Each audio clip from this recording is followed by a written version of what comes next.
হ্যাঁ, এটার মানে কি যে রিশপা আমাকে মারার জন্য এত কিছু করছে, সে আবার আমাকে বাঁচাতে চাই? তুই ইয়ার কি করছিস আমার সাথে? আবির বলল, আমি ইয়ার কি করছি না, এখান থেকে পালানোর চিন্তা মাথা থেকে ঝেড়ে ফেল। তুই এখন রিশপাদের বাসায় ফিরে যাবি, বাকিটা না হয় রিশপার মুখ থেকেই শুনবি। রিশপা তোর জন্য অপেক্ষা করছে। এই বলে আবির ধীরে ধীরে অদৃশ্য হয়ে গেল। আমি ডাকতে লাগলাম, আবির শোন আমার কথা, রিশপা আমাকে কেন বাঁচাতে চাই? উত্তর দিয়ে যা শালা, অন্তত তোর কাটা মাথা তো নিয়ে যা, এটা এখানে পড়ে থাকবে নাকি? কিন্তু আবির চলে গেল। তাকিয়ে দেখলাম না সেখানে কোনো মাথা আছে আর না কোনো পচা মৃতদেহ। আমি গভীর চিন্তায় পড়ে গেলাম, কি করব এখন? আবিরের কথা মতো রিশপাদের বাসায় ফিরে যাব নাকি এখান থেকে পালিয়ে যাওয়ার চেষ্টা করব? মাথাটা আমার এলোমেলো হয়ে যাচ্ছে। অবশেষে ঠিক করলাম, এতদূর যেহেতু এসেই গেছি তাহলে এটা শেষ দেখে যাই। আমি রিশপাদের বাসায় ফিরে যাওয়ার জন্য মন স্থির করলাম। বিল্ডিং এর সামনে দাঁড়িয়ে আছি, ভিতরে যেতে মন ছাই দিচ্ছে না। বারবার মনে হচ্ছে এটা হয়তো রিশপার কোনো ফাঁদ হতে পারে আমাকে বাসায় নেওয়ার। আবার মনে হচ্ছে রিশপাকে একবার বিশ্বাস করেই দেখি। ভাবতে ভাবতে বাসায় ঢুকে পড়লাম। রিশপা কোনো জীবিত মানুষ না, এটা ভাবতেই ভিতরটা মোচড় দিয়ে উঠলো। এসে যেহেতু পড়েছি, এখন আর ভয় পেয়ে লাভ কি? আগের চেয়ে অন্যরকম লাগছে বাসাটা। সিঁড়ি দিয়ে উপরে ওঠার সময় হঠাৎ চিৎকার চেঁচামেচির শব্দ ভেসে আসলো। কেউ খুব কাকুতি মিনতি করছে, ছেড়ে দাও আমাকে, আমার অনেক কষ্ট হচ্ছে, ছেড়ে দাও। আমি নিজের মনকে সান্ত্বনা দিলাম, এসব তো স্বাভাবিক। আমি এখানে দাওয়াত খেতে আসিনি যে আমাকে ফুলের মালা দিয়ে বরণ করবে। মৃত মানুষের বাসায় এসেছি। নিজেকে যতটা পারি শান্ত রাখার চেষ্টা করলাম। সোজা গিয়ে দরজায় কলিং বেল দিলাম। আজকে আর দরজা আপনি আপনি খুলছে না। কয়েকবার টোকা দিলাম কিন্তু কোনো সারা শব্দ নেই। একটু বিরক্ত হলাম। আবির বলল, রিশপা আমার জন্য অপেক্ষা করছে। তাহলে সে কোথায়? দরজা খুলছে না কেন? হঠাৎ উপর থেকে কারো পায়ের শব্দ ভেসে আসলো। কেউ এদিক ওদিক ছোটাছুটি করছে, তার মানে ছাদে কেউ আছে। আমি আস্তে আস্তে ছাদের দিকে উঠতে লাগলাম। ছাদে গিয়ে চারিদিকে চোখ বুলিয়ে কাউকে দেখতে পেলাম না। হঠাৎ আমার কানের কাছে কেউ ফিসফিস করে বলল, মরার জন্য চলে এসেছিস? আমি সাথে সাথে পিছনে তাকালাম, কেউ নেই সেখানে। তাহলে কি রিশপা আমাকে ফাঁদে ফেললো? সামনে তাকিয়ে দেখলাম রিশপা খোলা চুলে নীল চোখ নিয়ে ঠিক আমার মুখের সামনে। আমি হঠাৎ এভাবে রিশপাকে দেখে চমকে গিয়ে ঢপাস করে পড়ে গেলাম। রিশপা তার সুজল দাঁত বের করে ভয়ঙ্কর একটা হাসি দিল। আমি নিজেকে সামলে উঠে শরীরের ময়লা ঝাড়তে ছাড়তে বললাম, বাঁচার জন্য আসতে বলছো নাকি মরার জন্য? এভাবে কেউ আপ্যায়ন করে নাকি? এবার রিশপা তার স্বাভাবিক অবস্থায় ফিরে আসলো। তারপর ছাদের এক কোনায় গিয়ে বসলো। আমিও তার পাশে দূরত্ব বজায় রেখে বসলাম। কারো মুখে কোনো কথা নেই। তারপর রিশপা বলল, স্যার জানেন, এভাবে থাকতে আমার কষ্ট হয়। আমি তো মরে গিয়েছিলাম, কিন্তু আমার মা আমাকে ফিরিয়ে এনেছে। আমার প্রতি অতি ভালোবাসা আমার মাকে এই অন্ধকার পথে নিয়ে গিয়েছে। আমি মুক্তি চাই সব থেকে। আমি চাই না আমার দ্বারা আর কারো মৃত্যু হোক।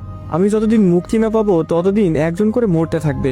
আমার আর কোনো পথ নেই। তাই মরার পর মানুষের আত্মা যেখানে চলে যায় আমি সেখানে যেতে চাই। আমি বললাম, তাহলে এতগুলো মানুষকে কেন মারলে? আমার বন্ধু আবিরকেও মেরে ফেললে?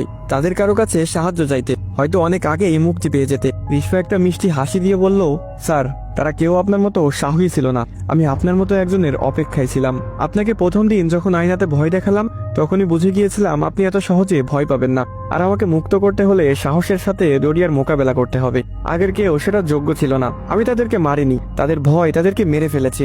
হ্যাঁ বুঝলাম, আমি তোমাকে মুক্ত করতে পারবো কিনা জানি না, তবে আমি আমার সর্বোচ্চ চেষ্টা করব। কিন্তু যদি না পারি তাহলে কি হবে?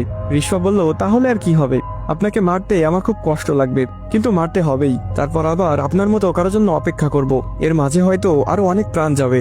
আমি বিড়বিড় করে বললাম, শালার আমার তো কোনো অপশনই নাই। তার মানে আমার বেঁচে থাকার অল্প একটু চান্স আছে। এই আত্মহত্যার খপ্পরে পড়ে এখন জীবনটাই দিতে হবে। রিশপা বলল, সত্যি আপনার কোনো অপশন নেই। কি করতে হবে সেটা আপনার বন্ধু আপনাকে বুঝিয়ে দিয়েছে নিশ্চয়ই। আমাবস্যা আসতে আর মাত্র 2 দিন। এই 2 দিন আপনি এখানে থাকবেন আমার বন্দী হয়ে। কেউ যেন বুঝতে না পারে আপনি ইচ্ছা করেই বন্দী হয়ে আছেন। এমনকি আমার মাও যেন এসব না জানে। সে জানলে এটা হতে দিবে না, কারণ আমাকে দ্বিতীয়বার হারাতে চায় না সে। আমি বললাম, যথা আজ্ঞা মহারানী। আচ্ছা, তুমি যে ডোরিয়ার উদ্দেশ্যে বলি দাও, সেটা কি একঘায়ে গর্দান আলাদা করে ফেলো? আমি যদি ব্যর্থ হই তাহলে তো আমার সাথেও এমনটাই করবে, তাই না? রিশপা বলল, হ্যাঁ ঠিক তাই। বড় একটা তলোয়ার দিয়ে আপনার শরীর থেকে মাথাটা আলাদা করে ফেলবো। আমি তো এখনই আপনার শরীরে মাথা দেখতে পাচ্ছি না। হাসতে হাসতে বলল রিশপা। আমি বললাম, ইয়ার কি করবা না একদম? আমার এদিকে ফাটছে আর তুমি হাসছো। আচ্ছা, মাথা কাটা ছাড়া অন্য কোনো পদ্ধতি নেই মারার? মাথা কেটে ফেললে তো অনেক কষ্ট হবে। রিশপা বলল, আছে তো। আপনার জন্য একদম সহজ মৃত্যু। আপনার 2 পা ধরে 2 দিকে টান দিয়ে ছিঁড়ে ফেললে হয়তো আপনার কষ্ট একটু কম হবে। এর চেয়ে সহজ মৃত্যু আমার জানা নেই। আমি বললাম, না থাক, মাথা কেটে ফেললেই ভালো হবে। দ্বিতীয়টা বেশি কষ্ট হবে। রিশপা খুব সুন্দর মায়াবী একটা হাসি দিয়ে বলল, তেমন কিছুই হবে না। আমার বিশ্বাস আপনি পারবেন এটা করতে। আজকে আর রিশপার চেহারায় সেই ভয়ঙ্কর ভাবটা নেই। খুব মায়াবী লাগছে চাঁদের আলোতে। দেখলে বোঝা যায় না এই মেয়েটা মারা গিয়েছে। যদি আমি রিশপাকে মুক্ত করতে না পারি তাহলে মরার পরে ভূত হয়ে তার সাথে প্রেম করব। 2 দিন কেটে গেল। আমাকে একটা অন্ধকার রুমে বন্দি করে রাখা হয়েছে। এই 2 দিন আমার খাবার দাবার এবং যত্নে কোনো কমতি ছিল না, কারণ বলি দিতে হলে সুস্থ সবল তরতাজা মানুষ লাগে। আমাকে সেভাবেই তৈরি করা হলো। এই 2 দিন রিশফা একবারও আসেনি এখানে। রিশফা কোথায় গেল কে জানে। হঠাৎ রুমের দরজাটা খুলে গেল। রিশফার মা সেই কালো জাদুবিদ্যার পোশাক পরে রুমে প্রবেশ করলো। আমাকে বলল, চলো তোমার জন্য একটা সারপ্রাইজ আছে। আমি মনে মনে বললাম, আপনি যে কি সারপ্রাইজের জন্য আমাকে নিয়ে যাচ্ছেন সেটা আমি ভালো করেই জানি, কিন্তু সারপ্রাইজ পাওয়ার আগে আমাকে বাথরুমে গিয়ে আয়নাটা ভেঙে তার টুকরো সাথে নিতে হবে। রিশফা হয়তো সেখানে অপেক্ষা করছে। আমি পেটে হাত দিয়ে কুজু হয়ে বললাম, আন্টি আমার একটু যেতে হবে, খুব চাপ দিয়েছে। এই অবস্থায় সারপ্রাইজ খুব একটা ভালো হবে না।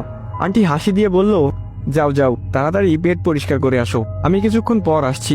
আমি পেটে চাপ দিয়ে দৌড় দিলাম ওয়াশরুমের দিকে। এমন অভিনয় করলাম যেন আর একটু হলে আমার কাপড় খারাপ হয়ে যেত। নিজেকে নিয়ে খুব গর্ব করতে ইচ্ছা করছে। অভিনয়টা খুব ভালোই পারি। ওয়াশরুমে ঢুকে দরজা বন্ধ করে আয়নার দিকে তাকাতেই বড় রকমের ধাক্কা খেলাম। সেখানে কোনো আয়না নেই। আসসালামু আলাইকুম গাইস, কেমন আছেন সবাই? আশা করি সকলে খুবই ভালো আছেন। তো এখানেই শেষ হয়ে যায় রিশফা গল্প পার্ট 5 এবং পার্ট 6।